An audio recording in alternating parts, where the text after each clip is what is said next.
السلام عليكم ورحمة الله وبركاته. تعالي لي هوريكي تعملي البيتيفور القمر ده بالسمنة ازاي. احنا مش محتاجين زبدة وهيطلع معاكي دايب دوب وريحته هتقلب الدنيا.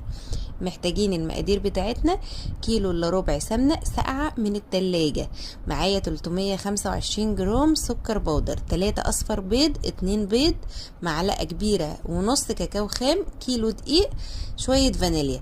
السمنه بتاعتي ساقعه من التلاجة، بضربها لحد لما بتبقى معايا كريمه. بضربها بالمضرب كويس قوي، ولو السمنه مش ساقعه النتيجه مش هتبقى مرضيه. بضربها لحد لما توصلي النتيجه دي وبقت كريميه بالشكل ده معاكي ولونها فتحها خالص كده. انا كده وصلت للنتيجه اللي انا عايزاها. شوفي شكل السمنه بقت كريمه. انا كده تمام. بحط السكر بتاعي وبقلب السكر بالراحه على سرعه هاديه عشان طبعا بيبهدل معايا الدنيا، فبحاول ان انا ادخله في السمنه بالراحه بهدوء من غير ما بهدل الدنيا. وبضرب كده بالراحه لحد لما يختلط معايا كويس وبقى برضو كريمه كده معايا زي ما انت شايفه ولونها فاتح. هبدا ان انا احط البيض بتاعي، ملوش ترتيب، تحطي الاصفر بيض الاول او تحطي البيض كله على بعضه عادي، كله مع بعضه مفيش اي مشكله. اهم حاجه ما تنسيش تحطي الفانيليا وتضربي برضو بالمضرب، وفي الوقت ده على سرعه عاليه مش على سرعه هاديه. بضرب بالمضرب كويس قوي لحد لما الخليط بتاعي بيختلط كله بشكل كويس. وما تنسيش تنزلي جناب الخليط ده وتلمي كله كويس قوي عشان يختلط بشكل تمام وما يبقاش عندك اي جزئيه مش مختلطه كويس. بنشيل المضرب وبنبدا نحط الدقيق بتاعنا وبنقلب.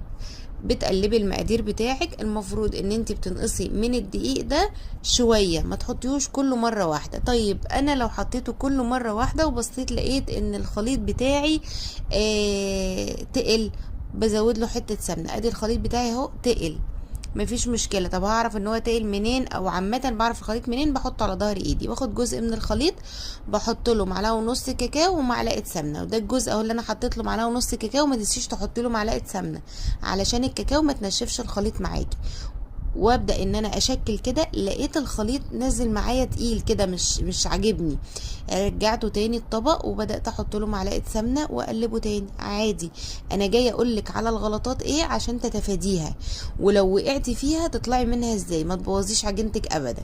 هبدا ان انا اقطع. بصي المره دي نازل بكل سلاسه ازاي من القمع بتاعي. انا بستخدم القمع ده قمع مستورد، والبلبله اللي انا عملت بيها الشكل ده بلبله 8 اف تي. ال7 اف تي بتنفع وال6 اف تي بتنفع، مفيش واحده فيهم بتقول لا. ضغطتك انت عليه هي اللي بتحدد حجم البيتيفوريه كبيره او صغيره. المقادير بتاعتي ما شاء الله عملت لي كميه حلوه جدا من البيتيفور. ادي صاج 2 استجان دي مقاس 30 في 40، وعملت لي كمان الصاج ده. بدات ان انا اشكل شويه بالشوكولاته بعد ما خلصت الفانيليا، شكلت بقى